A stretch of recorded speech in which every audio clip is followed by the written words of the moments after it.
জয় জয় শিব শম্ভুর জয়।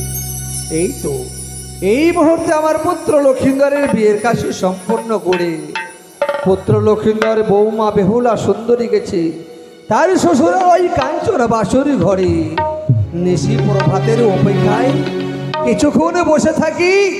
নিশি প্রভাত হইলে বড় হয়তো সহিকারে তাই হয়ে চলে যাবো। ও জানি না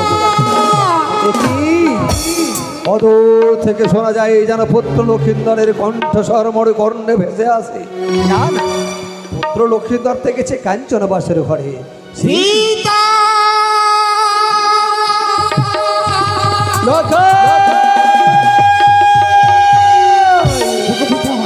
আর থাকবো না এই উজানি নগরে।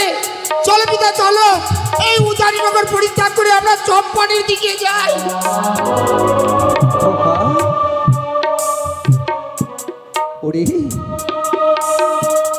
বিদায় হয়ে তো চলে যাব, শুধুমাত্র সকালের অপেক্ষায় আছে। সকাল প্রভাত হলেই বড়বড় যন্ত্রী সহকারে চলে যাব নিজের চম্পা। আমি যে ওই কাঞ্চন বাসুর ঘরে থাকতে পারি না, থাকতে পারি না। কিন্তু কেন লখাই কেন? ও গোবিদা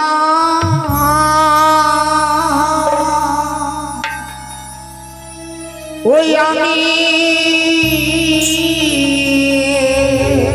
লখাই ও গো কেমনে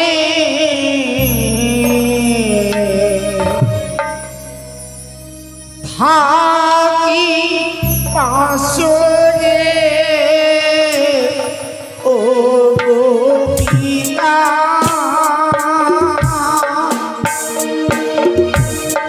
আমি কেমনে থাকি পাশরে।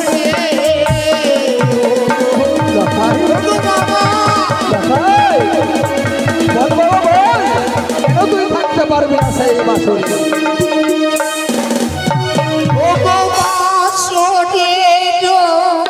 চতুর্পাশে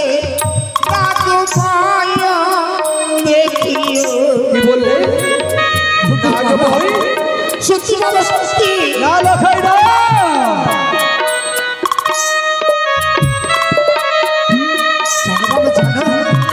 ওই কাঞ্চন বাসন ঘরে যেদিকে তাকা হয় সেদিকে যেন সর্ব যেন আমাকে ধ্বংস করতে আসে। তারপরে জানো তো বাবা ও বইয়াতে আসে তিতি না আসে চমসি পারে। সত্যি বাবা সত্যি। এই কি বলে শোনালে লখাই?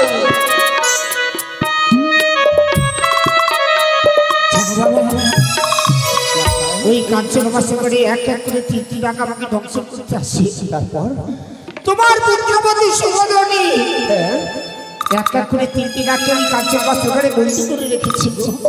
আর তুমি? আমি না, আমি প্রাণের ভয়তে আমি তোমার কাছে ছুটে এসেছি। থাকো না এই উজানি নগরে, চলো না বাবা চলো। লখাই চিৎকার তোর এই মানব জন্মের লখাই, চিৎকার তোর এই মানবের জন্ম। লখাই ফিরে যাও, একাকে নিয়ে আমার বৌমা বেহুলা সুন্দরী নিজের বাহুবলে তিনটি নাককে নাকি ফাঁসে বন্দি করে রেখেছে। তুমি আমার ঔরস জাতি সন্তান হয়ে প্রাণের ভয়ে এসেছিস আমার নিকটে। লখাই তুই কি ভুলে গেছিস সেই দিনের কথা? ওকে বাবা তুমি এত বড় কথা বলতে পারলে? আজকে আমি সরকারের ভয় দেখি আমি তোমার কাছে ছুটে এলাম। তুমি আমাকে বলতে চাও এই বন্ধু ছুটে যেতে চাও? ছুটে যেতে বলে আমাকে ওই কাঞ্চন বাসি করে। ওকে বাবা না, আমি ওই কাঞ্চন বাসি করে যাবো না, যাবো না, যাবো না।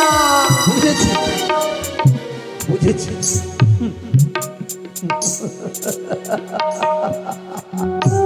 বাবা বাবা মনে পড়েছে আমার সেই দিনের কথা।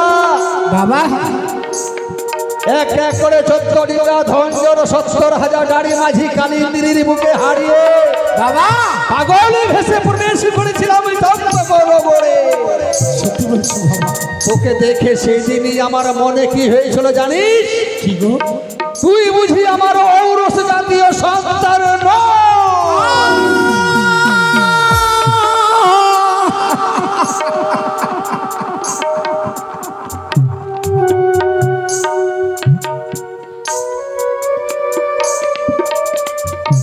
থাক বাবা থাক, আর বলতে হবে না গো।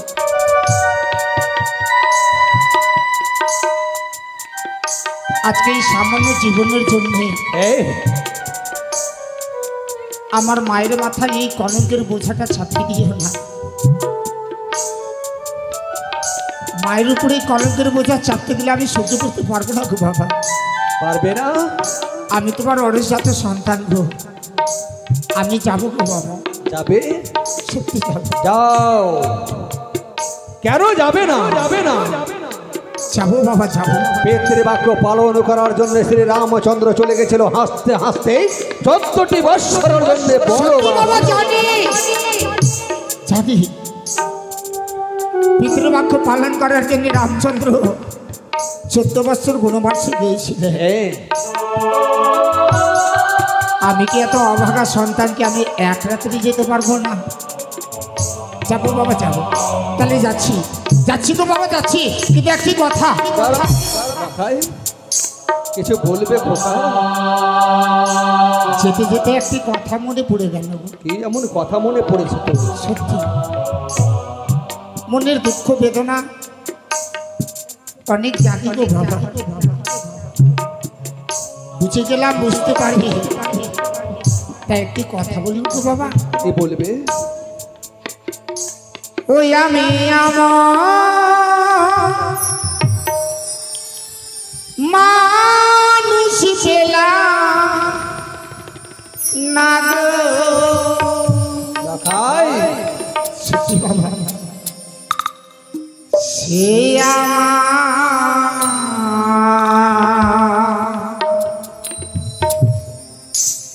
ব্যথা বুঝিল না আমার গো, ব্যথা বুঝিল না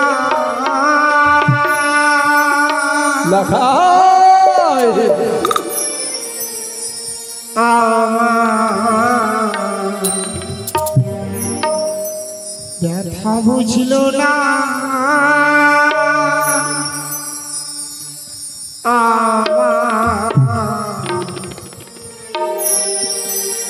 ব্যথা বুঝিল না।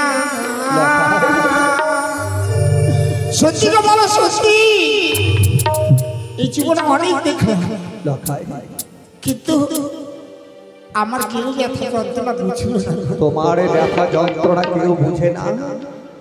আমি মানুষ পেলাম না গো,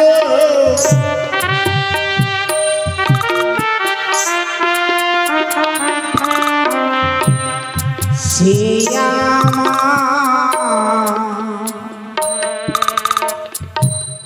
ব্যথা বুঝিল না আমার, ব্যথা বুঝিল না।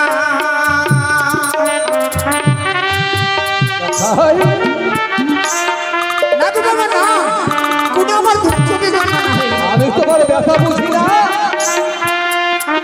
আমি তোমার দুঃখ বুঝি না। এই যে তোর ভুল ধারণা রে খোকা, এই যে তোর ভুল ধারণা।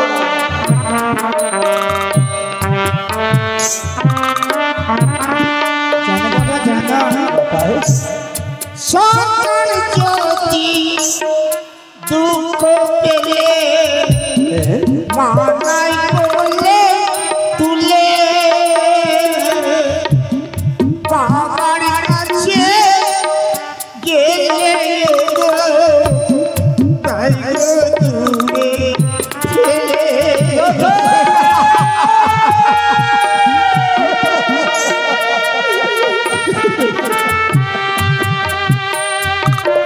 দূরে কি বললে লেখা